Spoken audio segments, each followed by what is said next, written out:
about the need to address the growing drug usage in our city. And it's been a long road to get to this point. But I want to thank the mayor's office for working with stakeholders, including city council, to give us a tool to be able to address the drug usage issue. Today, that drug usage ordinance went into effect. I want to update you on the implementation of this ordinance. This morning, our officers connected with many people at 12th and Jackson and 3rd and Pike, providing education about the drug ordinance that was going into effect. We provided this education in Vietnamese, English, and Spanish. We had these flyers that we handed out to people. In fact, during the course of this day, we've had many people that had these flyers when we made contact with them. Officers began to connect with many people openly using drugs in these two areas of 12th and Jackson and 3rd and Pike. And here's what our officers encountered. We made 25 contacts. 15 of those contacts were referred and connected with a caseworker today. 2 of those contacts declined services altogether. And 10 of those contacts had disqualifying reasons for not being referred. Some it's because due to violence, due to certain other conditions, or certain arrests that was made today as part of that. Officers booked 10 people into King County Jail for the following reasons. 2 people had new charges. 1 had possession with intent to deliver. 1 had possession with intent to deliver and was in possession of a stolen firearm. 1 had a fugitive warrant out of California. There were 7 felony warrants for a variety of reasons, including rape, assault, domestic violence, a DOC escape warrant, and 1 misdemeanor warrant for assault. What's important to highlight is that we might not have had come in contacted had we not had this drug usage ordinance in effect. What was profound today was the community support our officers felt. People came up to the officers thanking them. We continue to ensure that we are going to be compassionate in our approach to getting people connected with services, while still making sure our city's streets are safe for all of our residents. So this is a dual approach. We want to make sure that we're connecting people into services, but we also need to make sure that those that are harming our communities, those that are, also have felony warrants, that also have to address other crimes, we want to make sure that we are taking them into custody and also booking them in arrest, or making those arrests and booking them into jail. Open up to any questions that might have. You talked about the community response, and you said this is only a portion of process. Many community members will say, great, these arrests, getting them off the streets, but how long before we see them back? How do you address those concerns? Well, we've actually, out of those 15 referrals, 2 did decline. We did investigate and release them. We do request sometimes charges by not the King County Prosecutor's Office, but the City Attorney's Office. So we are going to still request charges for those, for the drug usage ordinance.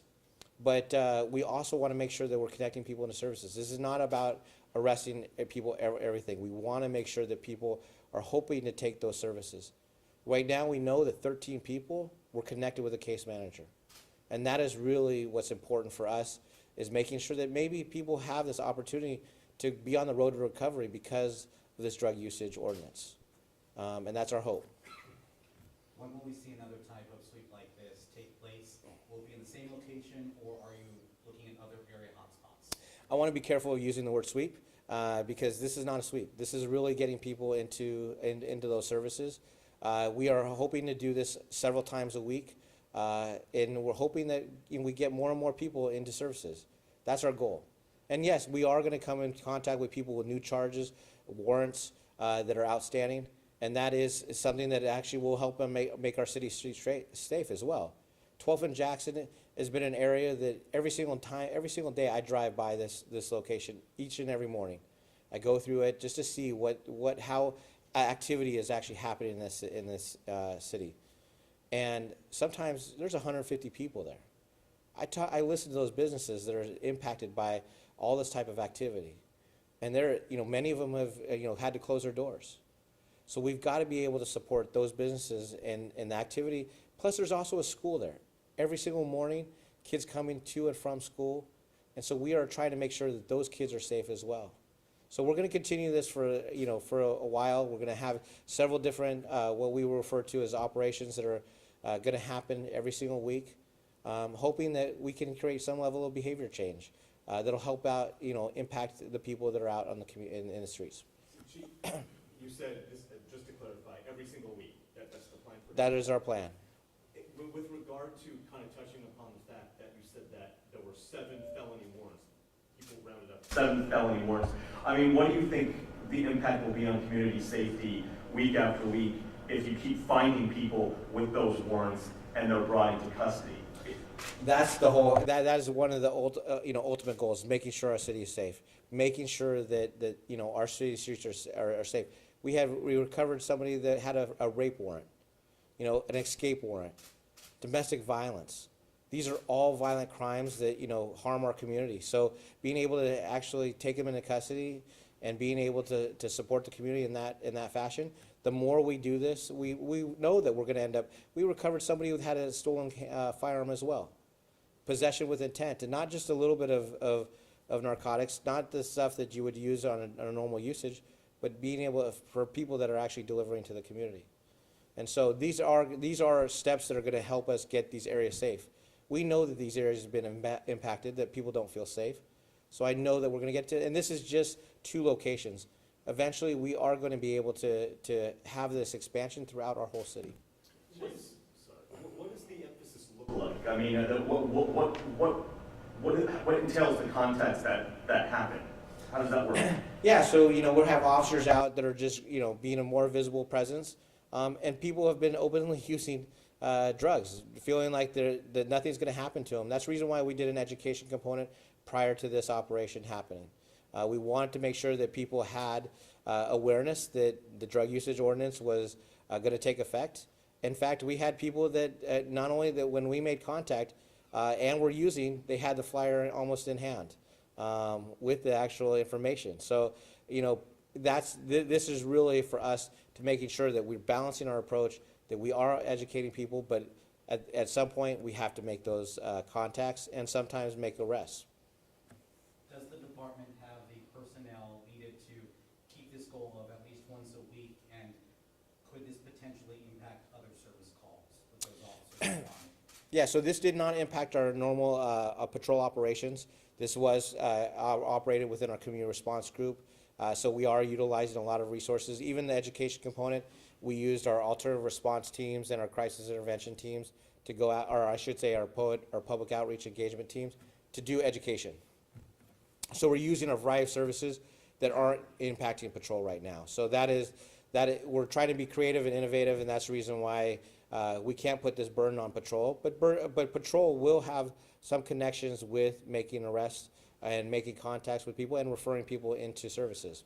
So there is going to be more expansion into our patrol operations, but right now it was important for us to start with our community response group. Chief, just to be clear about who you were saying would be charged under this new law, is it just those 2 who declined referrals, or is it all 15? What we will do is we will write reports, and then we end up sending them out to our city attorney. The city attorney will make a determination for that. But if people are getting services, we're working with city attorney to ensure that people aren't getting charges pressed against them. That's the whole goal, is that we want people to get connected to those services. We want people to make sure that they're taking those services. And so those 13 that were referred to caseworkers, they weren't arrested? Were they physically taken to a caseworker, or just what does that look like? Yeah, so when we identified 2 things. So in the ordinance we have harm and no harm. So harm is if you're in a parks or a public place, you're in a school environment, or you're in an area where there's a lot more people that can have a level of harm that's created. The officer has 2 determinations. 1, you can make an arrest. 2, we can make a connection to a referral to our, what we're referring to as lead. We are taking that person, we are connecting with them, we're taking that person to the precinct, and then from the precinct, we're connecting them to the service. So it is considered an arrest by all of our accounts, but that connection at the precinct, then gets them connected to a case manager, and then they're released out of our custody.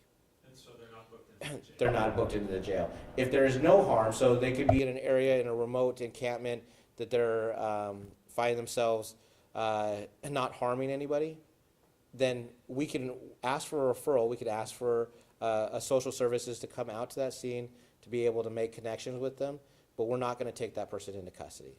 But everyone today at 12th and Jackson, and then I guess also Third and Pike. downtown, these were all classified as instances of harm because they were in a, just because they were in a busy place, or? Because of the environment that they were in. So right at 12th and Jackson, we have a school, Summit School, that literally students are coming in and out of the school, exposed to this, exposed literally at the bus stop as people are smoking fentanyl, and they're trying to either, you know, get off the bus and not be harmed, or getting onto the bus after school. And so there is a great deal of harm there.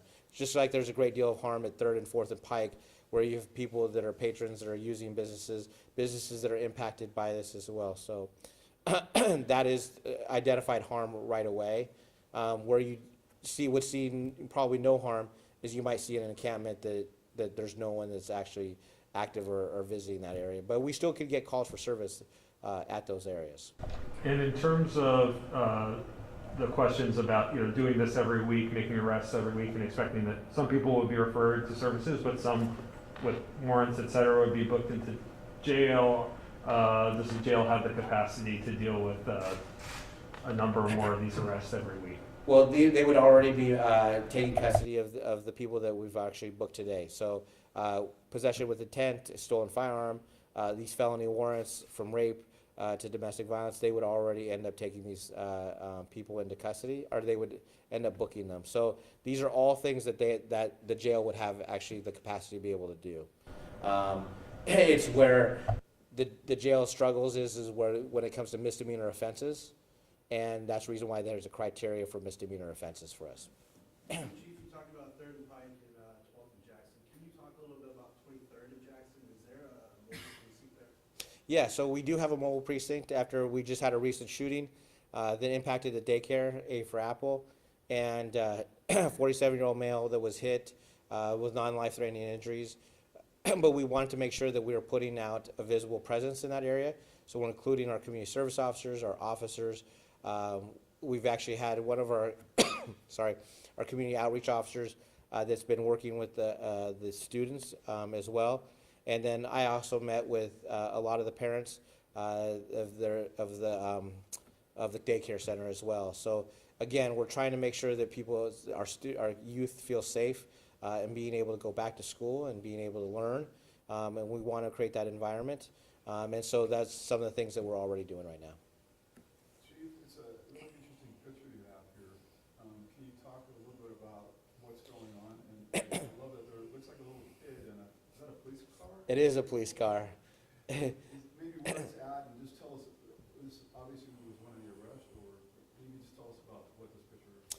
Yeah, so actually our officers encountered a young person that was trying to provide backup to our officers.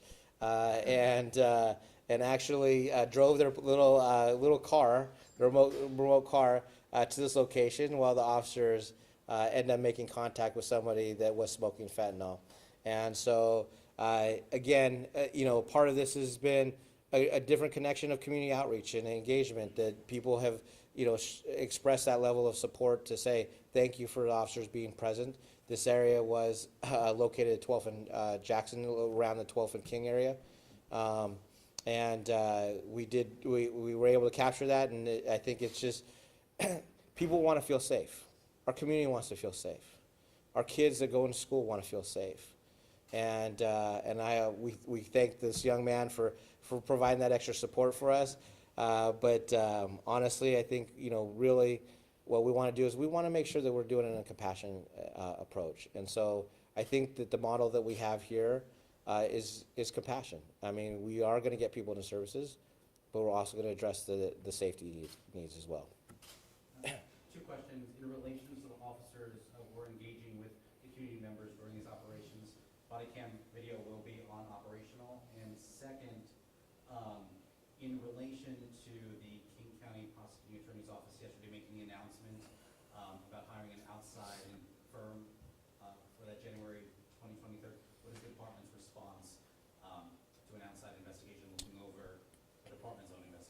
Yeah, so the first, to your first question, officers' body cameras are on all the time during their contact. So they're capturing a lot of things that are going on. So they're capturing the drug usage as well as, as well as community contacts. So that is, something that we always have present.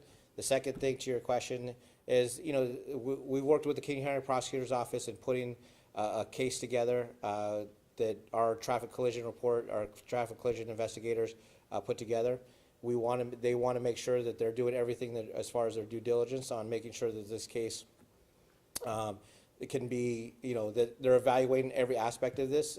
So they've asked for an outside provider to do that. That's a choice that they make, and we're at their will to see whatever they come out with their findings.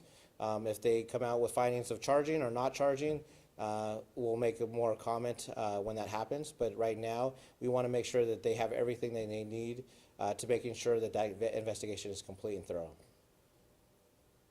So thank you. Thank you. I really appreciate your time. Thanks. And I know we had other pictures too, and I don't know if you got it. Did you? You got that? Well, can I take a shot